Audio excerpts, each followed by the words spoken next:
जैसा कि मैंने एक बार फिर से मैं क्विक रिवाइज कर दूं, ये एनसीईआरटी का पहला पन्ना है जिसको आप लोग अवॉइड करते हैं, ठीक है, इसको नजरअंदाज कर देते हैं। यही आपका सबसे इंपॉर्टेंट फंडामेंटल है।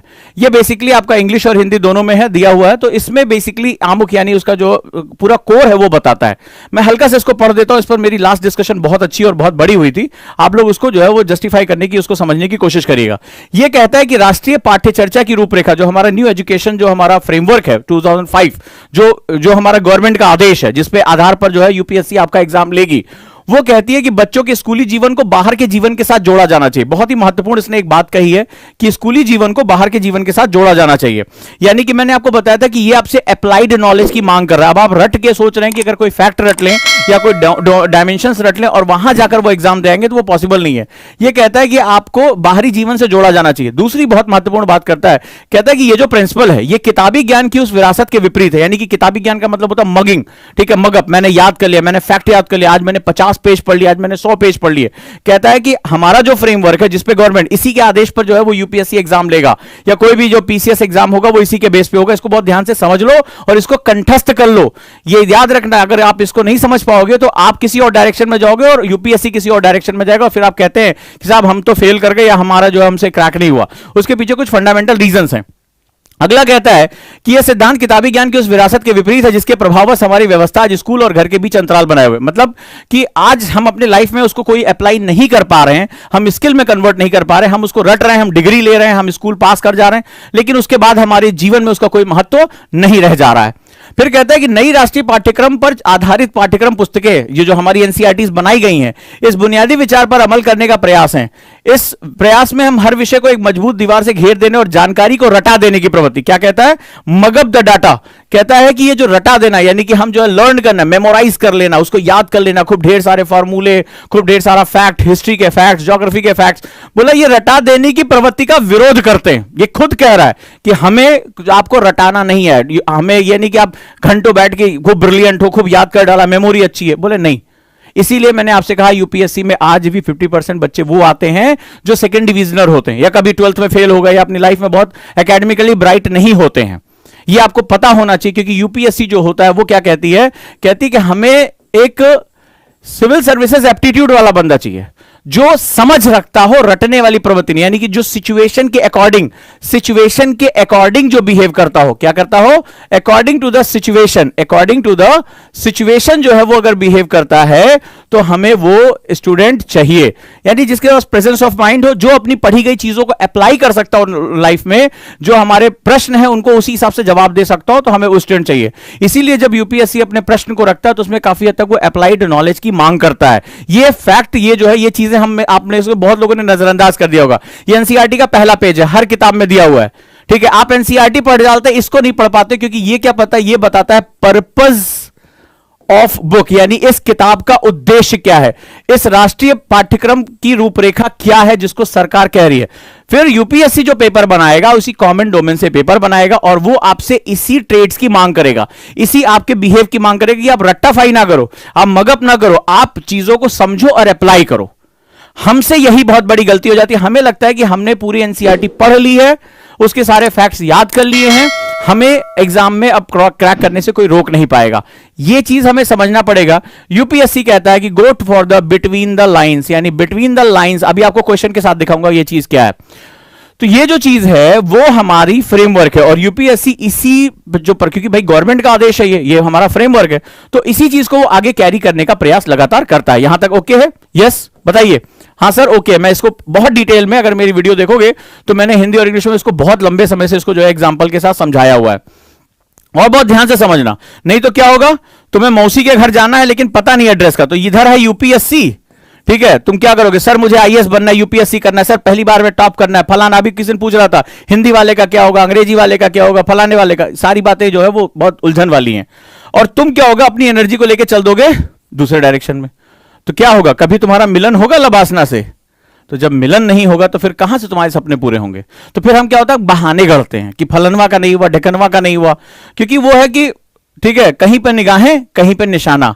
तो चाहिए इसको कुछ और। जो संस्था एग्जाम ले रही है वो रिक्वायरमेंट आपसे कुछ और कह रही है और बता रही है। इस वाले पेज को तो आप पढ़ते ही नहीं, आप सीधे पहुंचते, अरे आज तो चैप्टर 1 खत्म करके सोना है, ऐसे यस करते हो। अब पता चला जो है वो जो मेन चीज है कि हमें इस बुक को यूज कैसे करना है, ये हमसे क्या कहने की कोशिश कर रहे हैं। एग्जाम जो है वो संवैधानिक संस्था है, वो हमसे किस रूप में एग्जाम लेगी, वो इसी फ्रेमवर्क के एग्जाम लेगी, ये समझना हमारे लिए बहुत बहुत ज्यादा जरूरी है। ये बात याद रखिएगा, नहीं तो यूपीएससी लबासना का सपना तो देखोगे लेकिन रास्ते कुछ और होंगे, तो फिर क्या होगा, डिस्टेंस आपका बढ़ जाएगा। आइए हम लोग आगे चलते हैं और इस चीज को और ध्यान से समझने की कोशिश करते हैं। आगे हमारे पास क्या क्या चीजें, अब मैं आपको जो बताने जा रहा हूं कि जो हमारी कॉमन डोमेन की बुक, मैंने बताया था what is mean common domain book, मैंने आपको इसके बारे में लास्ट वीडियो में बताया था कि कॉमन डोमेन जो है वो जो है आपका कंटेक्स्ट होता है वो क्या होता है, उस वीडियो में आप देखेंगे। तो जैसे मैंने बताया था कि NCERT is and NIOS, these are the two very important segments, ये दोनों बहुत इंपॉर्टेंट सेगमेंट्स होते हैं। फॉर एग्जाम्पल हम एनसीईआरटी के बारे में बात करते थे, एनसीईआरटी सर्वसुलभ है, पूरे देश में एक कॉमन फ्रेमवर्क, मैंने लास्ट टाइम आपको एक पूरा कंटेक्स्ट पढ़कर बताया था कि विद्वानों की समिति होती है, उस समिति का एक पर्पस होता है जो गवर्नमेंट के फ्रेमवर्क के अनुसार एक किताब, एक पाठ्यक्रम तैयार करता है और उसकी हर चर्चा, हर जो है चैप्टर्स पे चर्चा होती है, सरकार क्या चाह रही है, कैसे चाह रही है, वो उस बुक्स के थ्रू वो आगे प्रोपोगेट होता है। इसलिए आपने देखा कई बार एनसीईआरटी के चैप्टर्स को लेकर देश में विवाद हो जाता है। आपके स्कूल की किताब पे नहीं होगा लेकिन एनसीईआरटी में कोई चैप्टर है, औरंगजेब पढ़ाया जाना चाहिए, नहीं पढ़ाया जाना चाहिए, राणा प्रताप पढ़ाया जाना चाहिए, नहीं पढ़ाया जाना चाहिए, इस पर जो पूरी नेशनल डिबेट होती है। तो ऑब्वियस सी बात है, जब आप एक अखिल भारतीय संस्था यानी कि आप यूनियन पब्लिक सर्विस कमीशन का हिस्सा बनना चाहते हैं तो वो इस तरह के कॉमन डोमेन का इस्तेमाल करेगी। अब सवाल यह है कि एनसीईआरटी को पढ़े कैसे, ठीक है। जैसे मैंने आपको एक हल्का सा एग्जांपल दिया था, छोटा सा नन्हा सा एग्जांपल दिया था कि these are the books of geography itself. ये ज्योग्राफी की 6वीं 12वीं किताबें हैं, बहुत छोटी, देखो कितनी हल्की फुल्की किताबें हैं, ठीक है, केवल ज्योग्राफी की। अरे देखो अच्छा खासा इसमें वजन है और बहुत अच्छा खासा सेगमेंट है। अब हमें क्या करना है, इसी तरह की हिस्ट्री, पॉलिटी, इकोनॉमी, साइंस। अब सवाल है कि इतनी किताबें 56 के आसपास बुक्स बन रही हैं, 2000 से ज्यादा पेजेस बन रहे हैं। अब सवाल है कि हमें पढ़ना कैसे, दिमाग में ये बात आती तो जरूर होगी। आपसे ये तो कहा होगा, आपके चाचा, फूफा, ताऊ, किसी ने मिला होगा सीनियर, एनसीईआरटी पढ़ना जरूरी है, तो ज्ञान आपको मिल गया होगा। मैंने आपको बताया कि क्यों पढ़ना जरूरी है, ये भली बात। अब सवाल यह है कि इसको पढ़ना कैसे पढ़ना है, ठीक है। क्या सारे पन्ने मुझे पढ़ डालने हैं, मुझे ए टू जेड करो, एक से पढ़ डालो सारा। अब सवाल है कि ये कितना इंपॉर्टेंस रखती है, सबसे बड़ा जरूरी ये है। दूसरा, ये भारी भरकम कह तो तुम दो कि इसको पढ़ डालो, अभी इसको मैं जब सारा कंपाइल करूंगा इतना जो है तैयार होगा, बाबू इसको हम पढ़े कैसे। तो मैंने कल लास्ट टाइम जो है आपको नई वाली एनसीईआरटी पढ़ने के लिए प्रेरित किया था, ये आपको एक जवाब दे दिया। आज मैं आपसे बात करूंगा कि एनसीईआरटी की इंपॉर्टेंस कहां है और वो क्वेश्चन बीटीएल एनसीईआरटी को जो यूपीएससी, देखो एक होगा स्कूल का बच्चा पढ़ेगा, ठीक है, तो आप स्कूल के बच्चे तो हो नहीं कि आज 6ठी क्लास का आपको एग्जाम देना तो 6th क्लास की एनसीईआरटी पढ़ डाली, पेपर की कटिंग वटिंग करके मास्टर जी से ग्रेड ले लिए, ये तो आपको करना नहीं है। आप कौन हो, आप इस एनसीईआरटी बुक को किसके लिए पढ़ने जा रहे हो, यूपीएससी के लिए पढ़ने जा रहे हो या पीसीएस के लिए पढ़ने जा रहे हो, दोनों लोगों के लिए बहुत इंपॉर्टेंट है आज की डेट में। तो आप स्टेट एग्जाम या यूपीएससी के लिए पढ़ने जा रहे हो। अब आपके पढ़ने का तरीका इसके पढ़ने के तरीके से अलग होगा, इसीलिए जब आप इसको जो है वो लाइन बाय लाइन इस तरह से पढ़ते हो या बिना उसके अर्क को समझे पढ़ते हो तो आप सिर्फ अपना टाइम वेस्ट कर रहे होते हो, अपना एफर्ट, अपनी एनर्जी वेस्ट कर रहे हो। तो मैंने ये तक देखा बच्चे साल 1.5 साल जो है एनसीईआरटी पढ़ते रहते हैं और आउटपुट उनका नहीं निकलता है। हमें जो तैयारी करनी है उसमें हमें जो पढ़ना है वो पढ़ना है BTL, between the lines, right. Between the lines बड़ी इंपॉर्टेंट चीज होती है, यानी ये तुमसे कह रहा है नेक्टर्स निकालने हम पढ़ेंगे, यानी इसका अप्लाइड पार्ट, क्योंकि पहले से कह रहा है कि आपको रटना नहीं है, ये सारा आपको बैठ के रटना नहीं है, कह रहा है कि इसमें एप्लीकेबल पार्ट यानी बिटवीन द लाइन पार्ट्स आपको समझना है। और इस बात को बड़े इंपॉर्टेंट तरीके से समझना, बहुत ही महत्वपूर्ण बात मैं आप लोगों से कहने जा रहा हूं, बहुत महत्वपूर्ण बात कहने जा रहा हूं और इसकी गहराई को समझने की कोशिश करना, ये गलती नहीं होनी चाहिए। मैं आपको प्रूफ देने जा रहा हूं, ठीक है, रेडी हो। अब मैं आपको कुछ प्रूफ दिखाता हूं कि बीटीएल जो है वो एग्जाम के लिए, यूपीएससी एग्जाम के लिए इतना इंपॉर्टेंट कैसे है, और मैं आपको प्रूफ के साथ प्रूफ कर एक एक पेज नंबर फोटो दिखाऊंगा तुम्हें, रेडी। चलिए अब मैं आपको दिखाता हूं कि बीटीएल को अगर हम बेस करें, आपके सामने ही मैं उसको निकालूंगा और यहां पर अगर हम उसको समराइज करें प्रॉपरली, LWMI में लेकर आए, लेस वर्ड मोर इंफॉर्मेशन, तो एनसीईआरटी हमारे लिए कितनी हेल्पफुल हो जाती है, इसका अब आप जो है वो इंपॉर्टेंस देखने जा रहे हैं। चलिए अब मैं आपके सामने कुछ इंपॉर्टेंट चीजें प्रस्तुत करने जा रहा हूं, चलिए देखते हैं। ये रहा आपका प्रीवियस ईयर पेपर से मैंने कुछ सैंपल लिए हैं, ठीक है, क्लियर है, विजिबल है। इंग्लिश में मैं बोल देता हूं, हिंदी में ये टाइप है अभी, तो इसको देख लेते हैं। तो एनसीईआरटी से क्वेश्चन कहां है, मैं आपको प्रूफ के साथ उसको मैं बताता जाऊंगा, ध्यान से उसको समझना और समझना। क्वेश्चन है, भारत में भूमि उपयोग वर्गीकरण का सन्निकट निरूपण निम्नलिखित में से कौन सा है। अब आप एक स्टूडेंट हो, आपके पास 56 से ज्यादा एनसीईआरटीज हैं। और ये क्वेश्चन आया हुआ है आपके यूपीएससी प्री में, ठीक है। भारत में भूमि उपयोग यानी कि लैंड जो आपका यूजेज है, वो कह रहा है कि जैसे हमारी एग्रीकल्चर में जो लैंड यूजेज हो रहा है, या आज हमारा जो भारत के पास 2.4% भूमि है, तो 2.4% हमारे पास लैंड का ज्योग्राफिकल एरिया है। तो वो कह रहा है कि आज हमारे पास ये किस तरह से जो है हम आज इसका इस्तेमाल कर रहे हैं, ठीक है। तो ये हमारा प्रीवियस ईयर, तो उस समय के डाटा के हिसाब से इन्होंने एनसीईआरटी पे क्वेश्चन पूछ लिया। ये कह रहा है कि जो हमारा नेट सोन एरिया है यानी कि बुआई क्षेत्र 25% है, वन 30% यानी फॉरेस्ट 30%, और अदर जो एरियाज है जहां पर हम और एक्टिविटी कर रहे हैं वो हमारे पास 42% है। या बी ऑप्शन कह रहा है कि नेट बुआई क्षेत्र 58%, वन 17% या अन्य क्षेत्र 25%।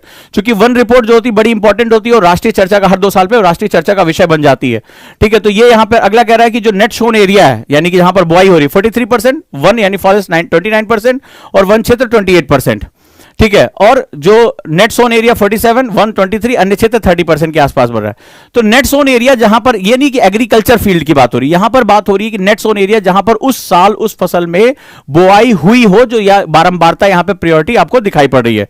तो आपको ये समझ में आई, क्वेश्चन हमारा पूछा गया है। अब सवाल है कि इसका सोर्स क्या हो सकता है, चलिए हम लोग देख लेते हैं।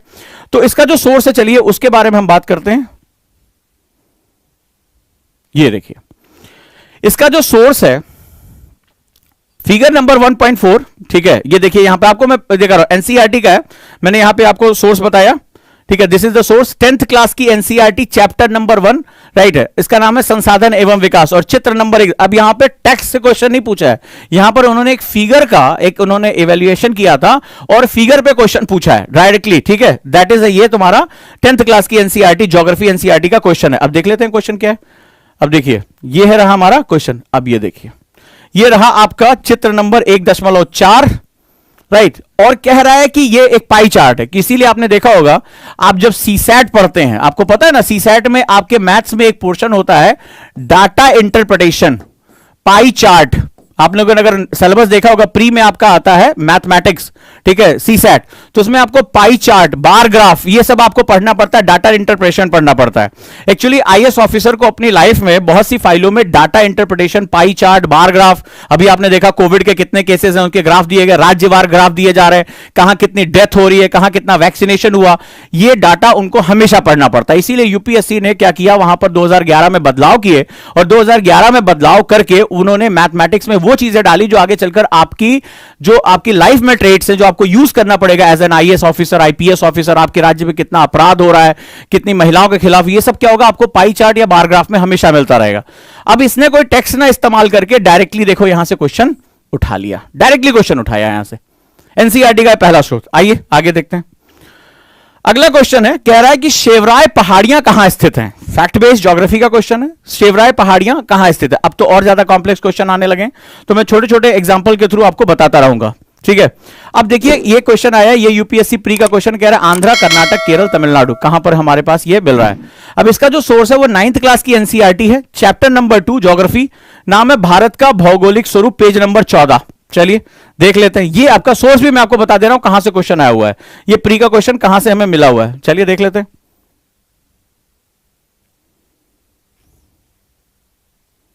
ये देखिए, ये है एनसीईआरटी सोर्स, मैंने लिया आपके सामने, मैंने इसको प्रस्तुत कर दिया है, ठीक है। ये आपके सामने यहां पर मैं आपको इसको प्रेजेंट कर रहा हूं, राइट। जब आप जाएंगे, ये 9th क्लास की एनसीईआरटी है, राइट। और जब आप पेज नंबर 14 पे पहुंचेंगे तो आपको यही दिखाई पड़ेगा, मैंने यहां से सोर्स इसका लिया है। तो सीधे सीधे कह रहा है, ये देखिए पूर्वी घाट का, यहां पे मैं आपको प्रूफ के साथ दिखा रहा हूं, आप जाके चेक कर सकते हैं। कहता है कि पूर्वी घाट का जो सबसे ऊंचा शिखर महेंद्रगिरी है, पूर्वी घाट के दक्षिण पश्चिम में, कहां पर, साउथ वेस्ट में शेवरॉय तथा जावेडी की पहाड़ियां। ये अलग अलग बार भी क्वेश्चन, ये फिर एक बार आया था, अगली बार जावेडी को लेकर आया था। तो शेवरॉय जावेडी की पहाड़ियां स्थित है। जो ऊटी है यानी उडगम मंगलम, जिसे ऊटी के नाम से जाना जाता है, तथा कोडाई कनाल जैसे प्रसिद्ध पहाड़ी नगरों की स्थिति मानचित्र पर ज्ञात कीजिए। अब ये देखिए ये क्या कर रहा है, एनसीईआरटी आपसे कहता है कि स्टार्ट मैप वर्क। ये मैप वर्क के क्वेश्चन है, वो खुद तुमसे कह रहा है रटो नहीं, मैप वर्क करो, इसको जो है वो देखो। और ये सारे क्वेश्चन यहां से आए, वो मैंने आपको यहां प्रूफ दिखा दिया। This is the page number and this is the question, right.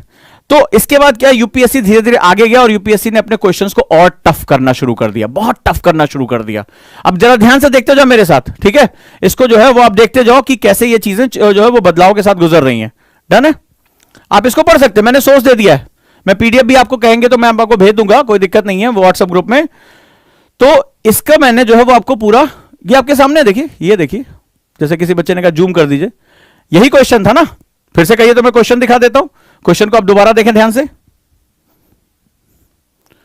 कह रहा है शेवराय पहाड़ियां कहां स्थित हैं, ठीक है, तो ये आगे मैप वर्क कह रहा है। अब जरा यहां ध्यान से देखिएगा, ये क्वेश्चन है और ये रहा इसका सोर्स, ठीक है, ये इसका सोर्स है पूरा। अगर आप पढ़ेंगे तो पश्चिमी घाट की ऊंचाई, आप ये जैसे जाएंगे अनाईमुड़ी के तथा फलाना डोडा बेटा है, पूर्वी घाट का सबसे ऊंचा पर्वत ये है, और पूर्वी घाट के, दैट इज इन द पूर्वी घाट, शेवराय तथा जावेडी की पहाड़ियां स्थित हैं। अब आप क्या करोगे, अब जो मैं आपको ये मुझे आपको सिर्फ दिखाना, ये महत्वपूर्ण मुद्दा नहीं था, जो आपको मैं बीटीएल वर्ड यूज कर रहा था, जिसमें आप सबसे बड़ी गलती करते हो, और जब आप उसको रीड आउट करते हो, आप मगअप करते हो, याद करते हो, आपसे बिगेस्ट मिस्टेक होती कहां है, जिस पर आप ध्यान नहीं दोगे।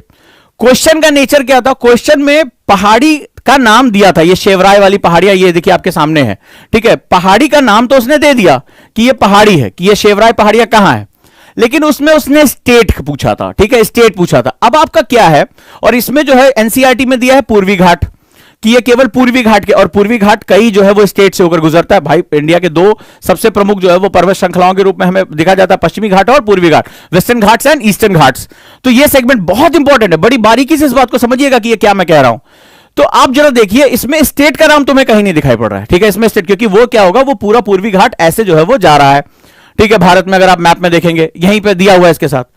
अब बीटीएल किसे कहते हैं, आपके दिमाग में आ गया, सर इसमें तो ठीक है किया है, क्वेश्चन में स्टेट पूछा है, यहां पर पर्वत कहां किस श्रृंखला का भाग है और कौन सी पहाड़ी है, उसकी ऊंचाई क्या, ये डाटा इसने दे दिया है। लेकिन जो सबसे महत्वपूर्ण था, जिस पर टीचर आपकी मदद करता है या कोई आपका गाइड, आप मेंटर आपकी मदद करता है और मगब से रोकने को बताते हैं, जिसे हम लोग कहते हैं बीटीएल। बीटीएल क्या होता है, अब आप क्या करोगे, अगर आप बिगिनर हो और आपने कहा नहीं मैं तो अपनी मेहनत से एनसीईआरटी पूरी रट डालूंगा, आपने क्या किया, इसका आप ऐसे नोट्स बनाओगे, जाओगे कॉपी में लिखोगे ये वाला पर्वत है फलाने ठिकाने, ये ऐसे ऐसे आप नोट्स बना डालोगे, ठीक है, मैं कहता हूं अच्छे नोट्स आपने बना डाले। लेकिन इसमें जो बीटीएल है वो देखो क्या है, वो ये कहता है, उसने खुद कह दिया, यूपीएससी वाले कोई बेवकूफ थोड़े ना है, वो तुम्हारे दिमाग के साथ खेलते भाई, उन्हें 13 लाख लोगों में से अपने काम के 12,000 मेंस के लिए छांटने हैं, तो कैसे छांटेगा, वो जानता है कि तुम गलती कहां करोगे। उसका एग्जामिनर बहुत जाना माना प्रोफेसर होता है जो एग्जाम कॉपी सेट करता है, या कई पैनल्स जो होते हैं वो जो है वो बनाते हैं क्वेश्चन पेपर, तो बड़े स्मार्ट लोग होते हैं, वो ये जानते हैं कि तुम गलती कहां करोगे, उनको एक नेचर पता होता है, साइकोलॉजी पता होती है, कौन सा स्टूडेंट रटने वाला और कौन सा स्टूडेंट समझ का है। तो उन्हें क्या होता है, प्री एग्जाम छन्नी होती है, छन्नी का मतलब छान लेना, तो उन्हें नॉन सीरियस स्टूडेंट छांटने होते हैं, अपने काम के उन्हें 12,000 14,000 बच्चे निकालने हैं। उन्होंने क्या है, इसमें लिखा है कि प्रसिद्ध पहाड़ी नगरों की स्थिति।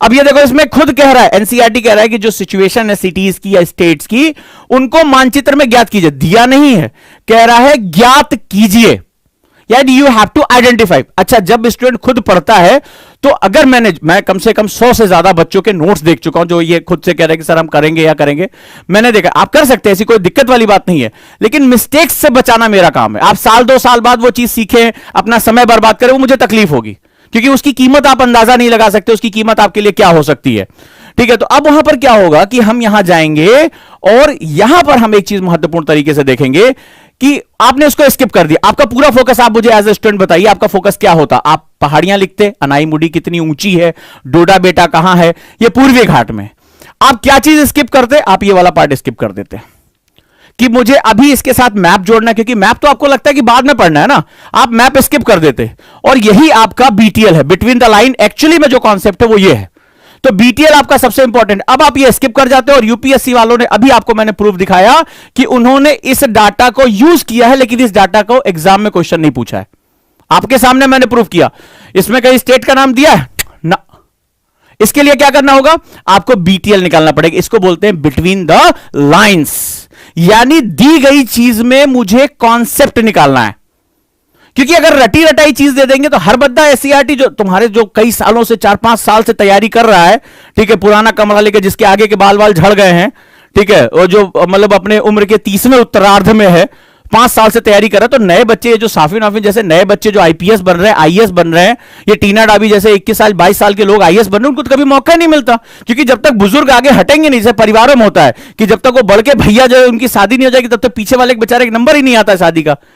ठीक है, तो वहां पर भी यही होता है कि जब तक वो तुम्हारे बुजुर्ग हट नहीं जाते, तब तक ये हमारे जो नए बच्चे हैं, ये जो अभी ग्रेजुएशन में जाएंगे या ग्रेजुएशन के खत्म होते होते उनको आईएएस बनने का जज्बा है, आईपीएस बनने का, वो तो खत्म हो जाता। तो यूपीएससी उसके लिए शॉर्टकट देता है, कहता है कि आपके अंदर अगर अंडरस्टैंडिंग है, आप इसी दिए गए फैक्ट में अगर आप बीटीएल पकड़ सकते, मोस्ट वेलकम, आप सभी का बहुत बहुत स्वागत है।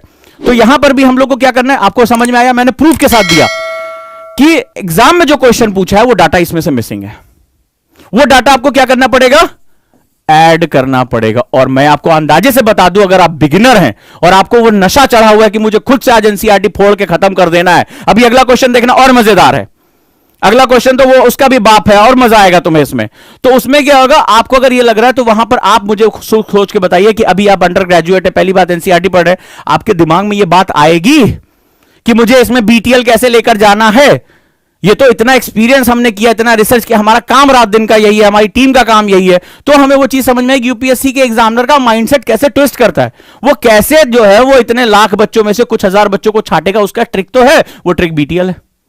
So this is the biggest mistake in the reading of NCERTs, कि ये वाली लाइन को हम अरे ज्ञात करने के लिए कह रहा है, भक हम पहले नोट्स बना ले, इसको भाड़ में जाइए ज्ञात व्यात करना, आप इसको सबसे पहले स्किप कर देंगे और यही तुम्हारा क्या बन गया, आया क्वेश्चन, ये आया। दिस इज द फैक्ट जो मैं आपको बताने की कोशिश कर रहा हूं। हम चित्रों को ऐसे वो जैसे मैंने इससे पहले का क्वेश्चन मैंने छांट इस तरह क्वेश्चन दिए, हम उसको जो पाई चार्ट है, बार ग्राफ, हम उसको छोड़ देते हैं। आप भी नोट्स में उसको आप कभी शामिल नहीं करोगे, बहुत इक्का दुक्का मैंने देखा बच्चों को, वो आप मुझे ईमानदारी से बनाना, जो इससे पहले मैंने आपको ये पाई चार्ट दिखाया था, इसको लोग अवॉइड कर देते। मैंने देखा अरे सर ये कुछ ग्राफ दिया ठीक है, लेकिन अब देखो सीधे क्वेश्चन यहां से पूछ लिया, तो इसका मतलब है we need to identify this, हमें इसको आइडेंटिफाई करने की आवश्यकता है। समझ गए?